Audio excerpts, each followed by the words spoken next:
Hell of a thing. A Texas cop shoots a man through the door of his home. He lives in an apartment complex, basically, and says somebody was trying to break in. The facility released a statement saying, no, this was his neighbor. His neighbor may have been confused, but was not trying to break in. Let's go to it. My name is Yasser Bashir, Assistant Chief of the Houston Police Department. With me, I have Commander Reed, and she is the commander of our downtown division. At the moment, we are in the 500 block of Crawford in downtown Houston, involving an officer-involved shooting. The officer was not an HPD, but he was a DPS trooper. Currently, this is the facts I have gathered so far, is that trooper believed that a suspect was trying to break into his apartment. He discharged his weapon one time and struck the suspect on the right shoulder. We were able to locate that suspect, provide medical attention, and he was transported to the local hospital where he's expected to survive. So that's the initial, the facts I have gathered.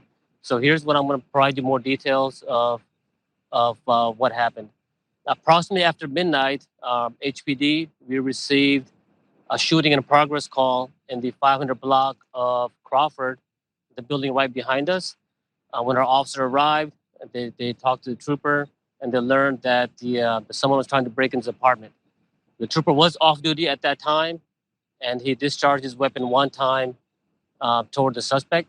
The suspect was struck, and he left the apartment. And when our officer arrived, they were able to locate him short moments later, and he was bleeding. So the officers provided medical attention. They applied two tourniquets, and he will be questioned later on about this incident. The suspect, he does live in the same building as the trooper. We don't know why he went to the apartment, but the initial assessment, the trooper believed that he was trying to break in. The suspect is a black male in his 30s. And right now, we also have Texas Rangers at the scene, and they will be conducting a parallel investigation. And our HPD SI unit will be the primary investigative unit for this shooting. Our crime scenes are out here as well, and they'll be processing the scene. So at the moment, that's the facts I've gathered so far. First of all, Assistant Chief, those are not facts, sir. They are questions, not facts. You're representing them as such. There's more. Here it is. Do you have any questions? What floor did this take place on? It took place on the 5th floor. Did the suspect actually make entry into the trooper's apartment or forced entry? No. At this moment, we're looking into that to see if there's any forced entry or not. So did the trooper engage the person directly in front of them or through a door, or do we have any details on the nature of how that transpired? The suspect, we believe, is trying to get into the apartment, and the trooper did give several commands to him to get away, and he believed that he was going to make entry. So that's something we are looking into further. So does that mean he shot him through the door? Yes. Is the trooper okay? The trooper is fine, but like I said, that's something we are looking into more. Why he believed that. Yes, the trooper does live on the premises. Was anyone else in the apartment, in the trooper's apartment? No, there was nobody else. As I mentioned earlier, we're still in the early stages. We're gonna get more details of what took place. Did any stray bullets enter nearby apartments? No. We looked at that. We didn't see any evidence of that. Any other questions? Chief, thank you. And is there any reason to believe that maybe this person was disoriented, maybe, or something, confused or something like that, maybe? That's going to be part of the investigation. We are going to look into that. Like I said, we are still in the early stages. Horrible. Let me first highlight a few dynamics that must be discussed. They literally provided a narrative in defense of the shooter. Reporters had to probe. You heard the shock in the voice of one reporter when he said, He shot him through the door? Yes, he shot him through the door, which means what? There is no established imminent threat. That could have been a 10-year-old kid. That could have been an elderly person who simply made a mistake. Could have been a disoriented neighbor. It didn't matter. The officer shot through the door. Now, if you or I would have done something like that, we would have been arrested at least for gross negligence. We would have been arrested for being, well, inappropriate in our action. It reminds me of this case, okay? I want to remind everybody that the incident in a way resembles the Botham case, where Officer Geiger, Amber Geiger, shot and killed an innocent black man after entering the wrong apartment thinking it was hers. Now, Geiger thought the black male was an intruder and he was simply eating ice cream on his couch when he was killed. He was not an intruder, not an intentional intruder. I want to remind everyone of a few elements connected to the statutory language of Texas law. In order to commit burglary, you have to qualify a few elements. Number one, it has to be at nighttime. Check. Number two, the structure has to be closed. Check. Number three, there must be forced entry. No check. And number four, you must be attempting to go in to commit a felony or a crime. No check there either, at least not on record, not part of the narrative.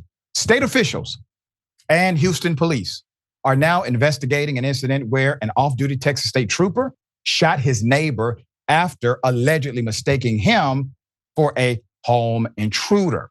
Houston police said the shooting happened shortly after midnight on Monday after a high-rise apartment building in the downtown area.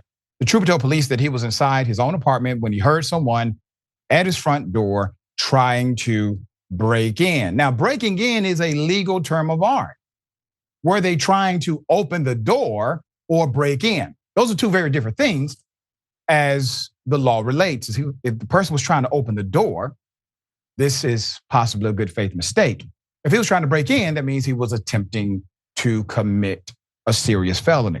So the trooper decided to fire his gun through the door. A bullet struck the man in his right shoulder. First responders found him on a different floor, took him to the hospital. Police said he is expected to survive the wound. In a briefing, police called the man who was shot a suspect and described him as a black man in his 30s. But the building's ownership released a statement clarifying that the burglary suspect in question was actually a resident who lives in the building on a different floor. The company believes it was strictly a case of mistaken identity. I would describe why this is possibly true. Police have not identified the shooting victim or the trooper. Details also have not been released on how the victim tried to break in. No details on how he tried to break in to the apartment, but police said there's no evidence that he tried to burglarize nearby apartments.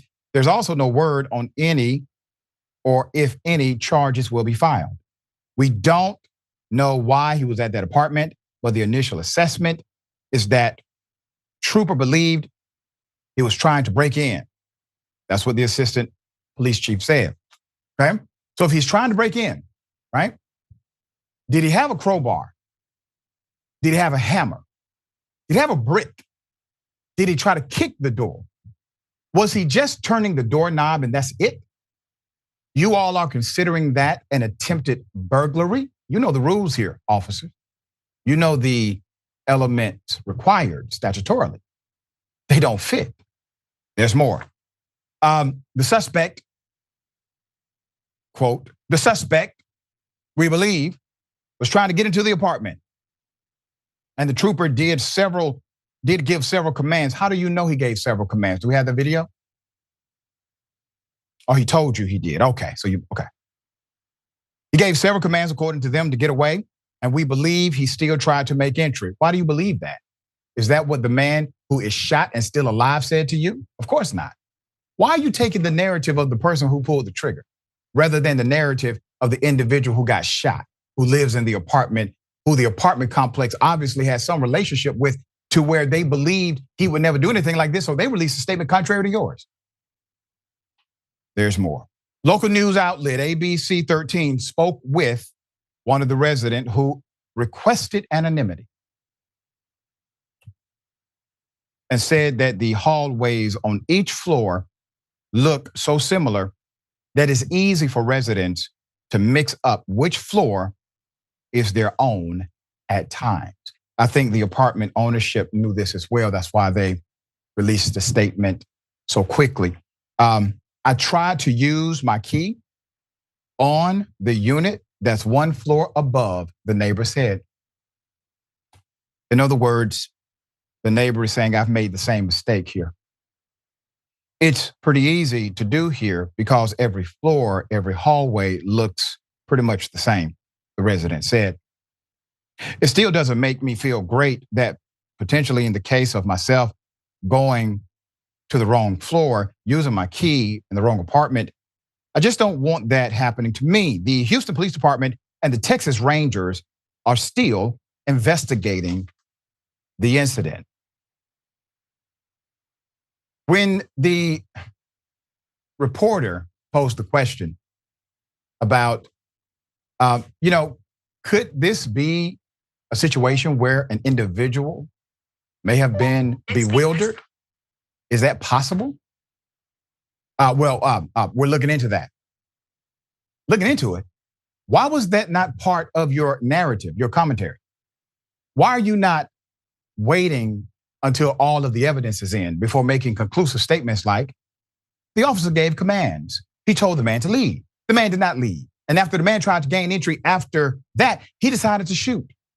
See, that's what the officer told you. We're going to follow this story. Obviously, there will be developments. I want to hear from the man who got shot.